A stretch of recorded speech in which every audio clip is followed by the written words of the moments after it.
বিরতির আগেই বলেছিলাম ওয়েদার আপডেট। নিম্নচাপ সরলেও বৃষ্টি চলবে দক্ষিণবঙ্গে। মৌসুমী অক্ষরেখার প্রভাবে বৃষ্টি চলবে। আজ বজ্রবিদ্যুৎ সহ বিক্ষিপ্ত বৃষ্টির পূর্বাভাস। কাল থেকে ফের বৃষ্টি বাড়বে দক্ষিণবঙ্গে। বিশ্বজিৎ প্রতিনিধি রয়েছেন সঙ্গে। বিশ্বজিৎ, আবহাওয়া কি আপডেট? আগামী কয়েকদিন কি বৃষ্টি চলবে? একদমই বিক্ষিপ্তভাবে বৃষ্টি চলবে, তবে আজ বৃষ্টি কম। তুলনামূলকভাবে আর্দ্রতাজনিত অস্বস্তি অর্থাৎ ঘামের অস্বস্তিটা একটু বেশি হবে, কারণ বাতাসে জলীয় বাষ্প প্রায় সর্বোচ্চ 100% পর্যন্ত রয়েছে। পাশাপাশি গরম বাড়বে, তাপমাত্রা কিছুটা বাড়বে, আর তার ফলে অস্বস্তি বাড়বে। আগামীকাল থেকে ফের ভারী বৃষ্টি। আজ বিক্ষিপ্তভাবে বজ্রবিদ্যুৎ সহ বৃষ্টির সম্ভাবনা পুরুলিয়া, পশ্চিম বর্ধমান, পূর্ব বর্ধমান, নদিয়া, মুর্শিদাবাদ এবং উত্তর চব্বিশ পরগনাতে তুলনামূলকভাবে বেশি থাকবে। এছাড়া আগামীকাল থেকে ভারী বৃষ্টি অর্থাৎ আগামীকাল এবং পরশু অর্থাৎ সোম ও মঙ্গলবার এই দুদিনই ভারী বৃষ্টি হবে। মঙ্গলবার তুলনামূলকভাবে বৃষ্টিটা একটু বেশি হবে, এমনটাই জানাচ্ছে আলিপুর আবহাওয়া দপ্তর। তবে বিক্ষিপ্তভাবে বৃষ্টি চলবে, কারণ মনসুন অক্ষরেখা বাংলার উপর দিয়েই রয়েছে এবং তার প্রভাবেই জলীয় বাষ্প আসবে এবং দক্ষিণবঙ্গে বিক্ষিপ্ত বৃষ্টি চলতে থাকবে। বেশ, এবার দক্ষিণবঙ্গের পর উত্তরবঙ্গের দিকে নজর রাখে। উত্তরবঙ্গে আজও চলবে বৃষ্টি। উত্তরবঙ্গে ভারী থেকে অতি ভারী বৃষ্টির সতর্কতা। জলপাইগুড়ি, আলিপুরদুয়ার অতি ভারী বৃষ্টি, বাকি জেলায় বিক্ষিপ্ত ভারী বৃষ্টির পূর্বাভাস। ওভারঅল জেনে নেওয়ার চেষ্টা করি, আমাদের প্রতিনিধি পার্থ রয়েছেন সঙ্গে। পার্থ, একেবারে দেখো, আজ রবিবারও কিন্তু বৃষ্টির পূর্বাভাস থাকছে গোটা উত্তরবঙ্গ জুড়ে।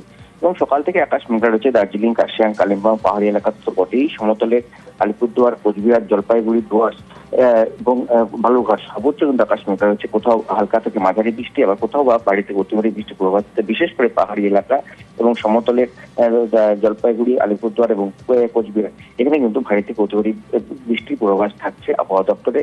এবং বিকেলের পর থেকে কিন্তু বৃষ্টির পরিমাণ বাড়বে। বেশ,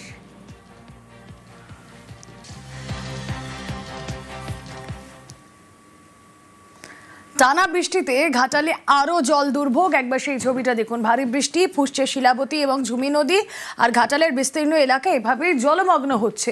নতুন করে জলমগ্ন ঘাটালের বিস্তীর্ণ এলাকা। জলের তলায় রাস্তাঘাট, বাড়ি। ঘাটালে জলমগ্ন রাজ্য সড়কও। যাতায়াতে ভরসা নৌকা বা ডিঙি। কথা বলবো সুকান্ত চক্রবর্তী, প্রতিনিধি রয়েছেন সঙ্গে। সুকান্ত, ঘাটালের এটাই তো চেনা ছবি, বৃষ্টি, জলমগ্ন ঘাটাল, আর তারপর ডিঙি নিয়ে এভাবেই দিন যাপন। একদমই রুমেলা, দেখো ঘাটালের এক কোথায় জল যন্ত্রণার মাঝে এই যে দুর্যোগ, আবার দুর্ভোগ এবং দুশ্চিন্তা বাড়াচ্ছে ঘাটালবাসীর। কারণ এখন ঘাটাল পৌর এবং গ্রামীণ বিস্তীর্ণ এলাকা কিন্তু প্লাবিত রয়েছে। নিচু এলাকাগুলিতে কিন্তু নৌকো ডিঙি চলছে এবং কোথাও জল পেরিয়ে চলছে যাতায়াত। আবার নতুন করে ঘাটাল পৌরসভার 2 নম্বর ওয়ার্ড আড়গোড়া এলাকায় যে রাজ্য সড়ক, সেই রাজ্য সড়ক কিন্তু প্লাবিত হয়েছে। কিন্তু প্রশাসন বলছে দুশ্চিন্তার কোনো কারণ নেই, কারণ যদি অতি ভারী বৃষ্টি না হয় তাহলে এই জল খুব বেশি বাড়ার সম্ভাবনা নেই। কিন্তু এখানেই দুশ্চিন্তা বাড়াচ্ছে যে আবহাওয়া দপ্তর অতি ভারী বৃষ্টির সতর্কতা দিয়েছে। সেই জায়গায় যদি বৃষ্টি হয় তাহলে কিন্তু আবারও ভয়াবহ ঘাটালে বন্যা পরিস্থিতি হতে পারে। রুমেলা, ওকে। একদম তো কমে না, এটা মানে ওই রক্ত থেকে নেমেছিল একটু আর কি, বাস আবার বেড়ে গেছে। কতটা জল এখন? এখন ওই 9 ইঞ্চির মতো হবে।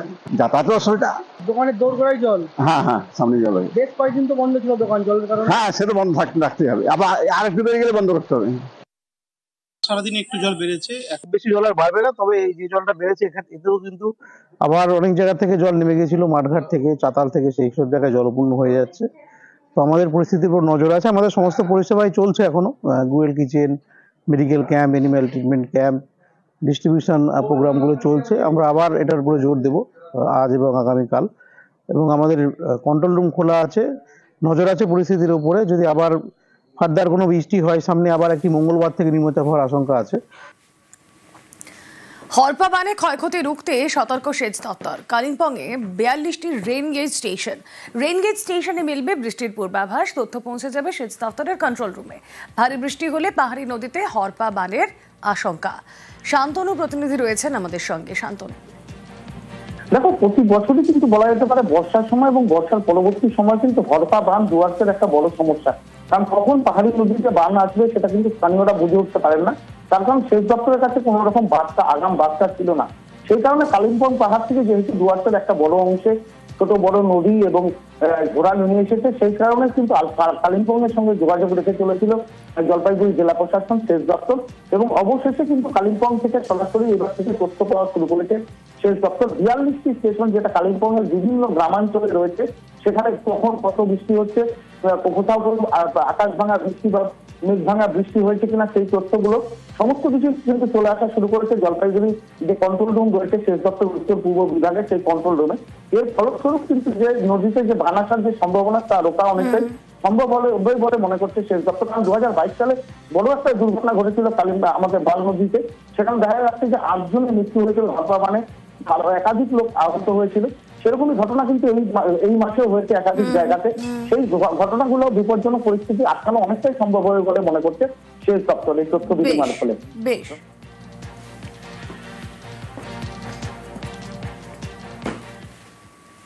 পার্কের মধ্যে ওয়াকিং স্ট্রিট, যোগা এবং মেডিটেশন সেন্টার, এভাবে সেজে উঠছে দক্ষিণ কলকাতার বিবেকানন্দ পার্ক। দক্ষিণ কলকাতার সাদার্ন এভিনিউ, এখানে রয়েছে বহু পুরনো বিবেকানন্দ পার্ক। পার্কের ভিতর মাঠ, বছরের পর বছর ফুটবলের দাপট দেখেছে এই মাঠ, ধুলো উড়েছে। এই ক্লান্তি কাটাতে বিবেকানন্দ পার্ককে সাজানোর উদ্যোগ নিয়েছে কলকাতা পুরসভা। বিবেকানন্দ পার্কের ভিতরে মাঠ, এর এক পাশে তৈরি করা হচ্ছে 2 কিলোমিটার ওয়াকিং স্ট্রিট, আর এক পাশে তৈরি করা হচ্ছে যোগা এবং মেডিটেশন সেন্টার। আগামী 1 বছর আমাদের বিবেকানন্দ পার্ককে নিয়ে একটা নতুন করে সাজিয়ে তোলার একটা পরিকল্পনা রয়েছে, এবং তলার আমরা জলের যে কানেকশন, সেই কানেকশনটা আমরা পুরো নতুন করে তৈরি করেছি। তার ওপর এখন এই পাথওয়েটা তৈরি হচ্ছে, যাতে আমার এই 86 নম্বর ওয়ার্ড এবং আমাদের আশেপাশের যারা ওয়ার্ডের মানুষরা রয়েছে, তারা যাতে এই বিবেকানন্দ পার্কটাকে সকালবেলা তাদের প্রাতঃভ্রমণের জন্য এবং সন্ধেবেলা তারা হাঁটার জন্য ব্যবহার করতে পারে, সেই জন্য এই পাথওয়েটা করা। বিবেকানন্দ পার্কে এতদিন খাবার জলের ব্যবস্থা ছিল না, এবার পার্কের ভিতরেই খাবার জলের ব্যবস্থা। বাড়ছে লাইট, থাকবে বসার জায়গা, সংস্কার করা হবে পার্কের চারপাশের ফুটপাতও।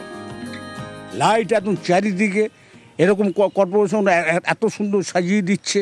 এখানে কমেডি হল আছে, কমে গরিব লোকদের বিয়ে শাদির জন্য হয়েছে, পাম্পিং সেন্টার হচ্ছে, রাস্তাঘাট সব রকম পার্কের উন্নতি। যেমন এখন কল বসে বাড়ি থেকে জল নিয়ে আসতে হবে না, মাঠের ড্রেন করেছে, জলটা পাস হয়ে যাচ্ছে। আগে মাঠে জল ছিল, আমরা লেকে গিয়ে ওয়ান আপ করতাম, এখন সেটা মাঠে করতে পারছি।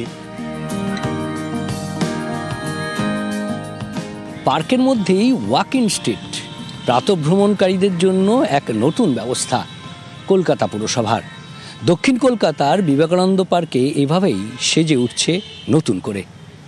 ক্যামেরায় বিপুল ঘোষের সঙ্গে বিশ্বজিৎ সাহা, নিউজ 18 বাংলা।